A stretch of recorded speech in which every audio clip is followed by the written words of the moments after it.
अस्सलाम वालेकुम। इस मीटिंग के सदर साहब और यहाँ के साहिब इजाज़ फारूक फैजुल्ला साहब, मैं पहले एक बात यहाँ पर वाज़ेह करता चलूँ कि फारूक भाई ने जब यहाँ पर कुरैश बिरादरी के हमारे अफजल आदि साहब बैठे तो इन्होंने एक बड़ा दिल कर हमारे बड़े भाई आसिफ शेख अजीज साहब के पास में जो बात कही थी वो हमको पार्टी को, हमको सबको बहुत ज़्यादा पसंद आई थी कि साहब आप मुझे टिकट दोगे तो भी मैं आपके साथ में हूँ और टिकट नहीं देंगे तो भी मैं आपके साथ में हूँ।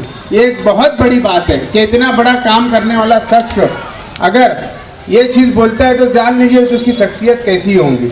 तो मैं फारूक फैजुल्ला साहब की इस बात के लिए मैं आपको बहुत बहुत मुबारकबाद पेश करता हूँ।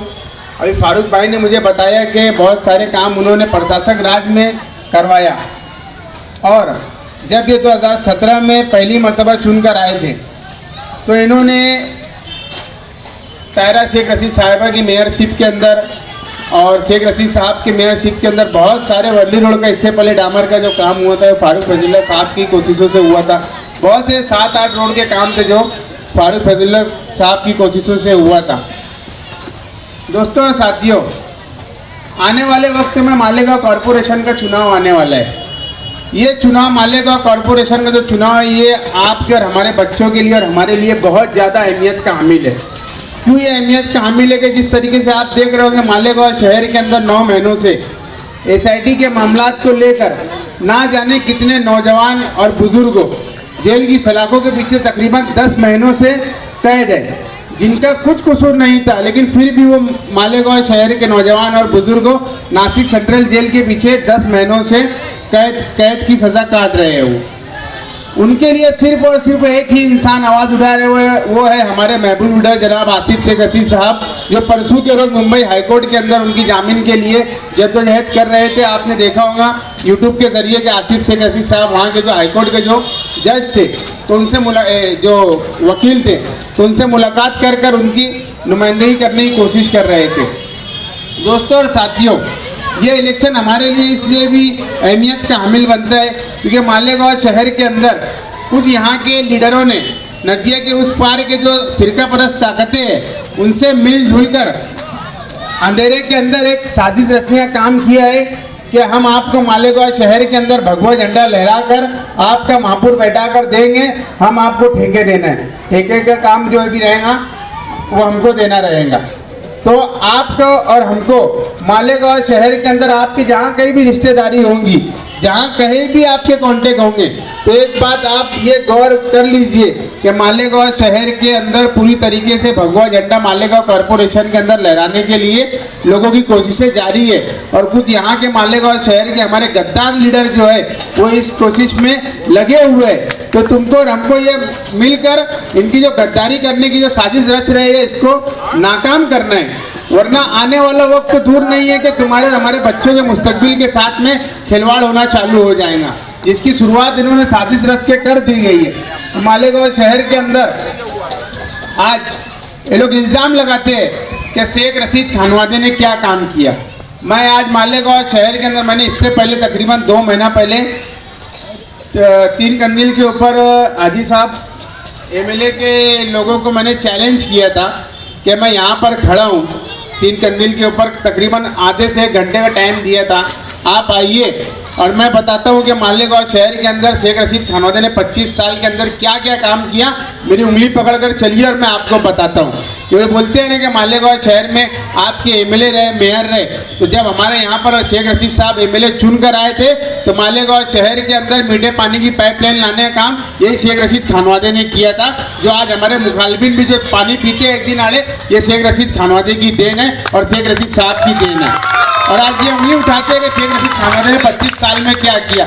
आज इतना बड़ा ये जो ब्रिज बना है ख्वाजा गरीब नवाज के नाम के जो ब्रिज बने, ये भी हमारे लीडर आसिफ शेख रशीद साहब की देन है। आज जाकर रोड जो बनी है ये हमारे लीडर जनाब मरहूम शेख रशीद साहब की देन है। उनके ही दौर इक़्तिदार के अंदर कुसुम्बा रोड का काम हुआ, उनके ही दौर इक़्तिदार के अंदर एक GR उन्होंने पास कर गए कि मालेगांव शहर के अंदर आने वाले वक्त में हर रोड सीमेंट और कंक्रीट का बनने जा रहे हैं। तो आप चारों तरफ नजर उठाकर देख लीजिए, आपको कहीं पर भी मालेगांव शहर के अंदर डामर का रोड का कहीं भी काम चालू नहीं दिखेगा।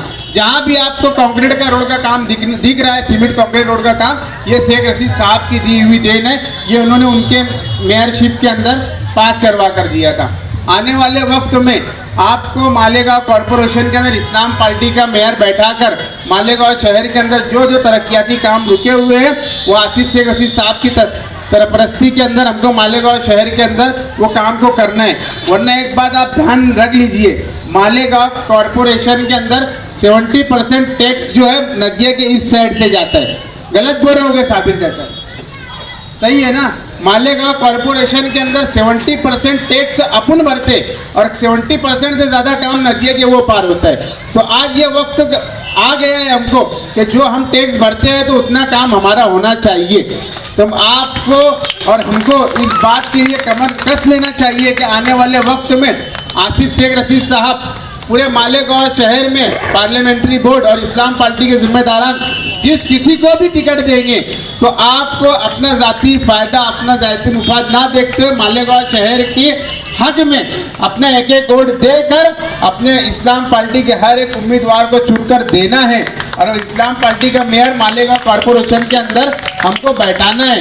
मैं आप सबसे एक गुजारिश करने के लिए खास तौर से आया हूँ, क्या यहाँ पर ख्वाहिशमंद उम्मीदवार भी बहुत से जो भी पार्टी फैसले करेंगी इंशाल्लाह आपको उनका साथ देना है। और एक चीज़ कि जिस तरीके से जन्म दाखिले से लेकर हर चीज़ नलपट्टी घर पट्टी का जो मामलात है ये मालेगांव कॉरपोरेशन से होकर ही गुजरते हैं। तो ये सब छोटी मोटी चीज़ें मैं हर बार एक चीज़ बोलता हूँ कि जलसों जुलूसों में मैं बोलता हूँ कि अगर रोड आज टूटेंगी तो कल बन जाएंगी, गटर आज टूटेंगी तो कल बन जाएंगी। अगर हमारे आने वाले बच्चों का मुस्तकबिल एक मरतबा टूट गया तो दोबारा बनने वाला नहीं है। और ये आज वक्त आपका आ गया है कि तुम्हारे बच्चों के मुस्तकबिल के लिए तुमको यहाँ पर इस्लाम पार्टी का मेयर बैठा कर देना बहुत ज़्यादा जिम्मेदारी बनती है। वरना साल भर पहले जो मालेगांव शहर से एक भूल हुई है, यहाँ पर एक नाकारा और निकम्मा एमएलए चुनकर मालेगांव शहर ने दे दिया। अभी कुछ दिनों पहले की बात है, यहाँ पर मेन पाइपलाइन फूट गई थी।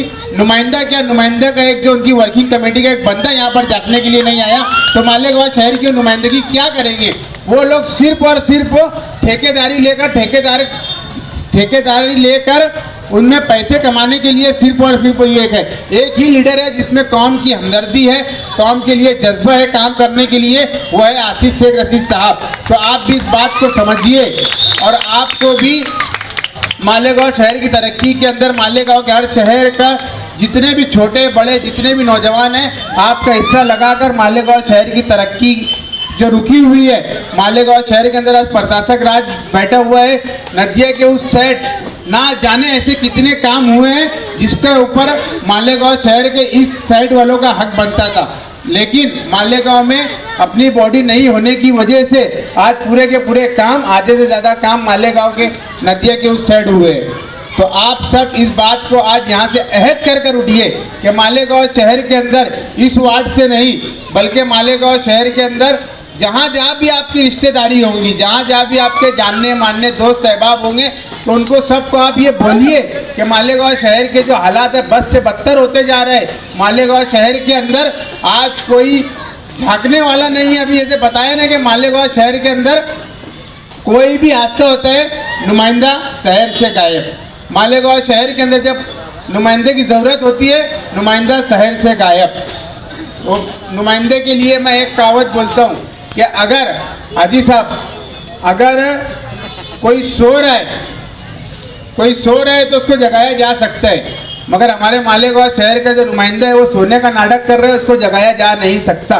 तो तुमको और हमको अब ये आगे बढ़कर आकर मालेगांव कॉरपोरेशन के अंदर पूरी की फुल मेजॉरिटी देकर मालेगांव कॉरपोरेशन के अंदर इस्लाम पार्टी का मेयर बैठाना है। और इस वार्ड के जिसको भी आसिफ शेख रशीद साहब और पार्टी के जिम्मेदारान टिकट देंगे उनको चुनकर लाना है। मैं इतनी अपनी दो बात बोलकर अपनी बात खत्म करता हूँ। शुक्रिया, अस्सलाम वालेकुम। और मैं आए हुए तमाम ही लोगों का यहाँ पर बहुत बहुत शुक्रिया अदा करता हूँ। और एक बार हमारी पार्टी की जानिब से आप लोगों ने यहाँ पर जो आसिफ शेख रशीद साहब का और फारूक फैजुल्ला साहब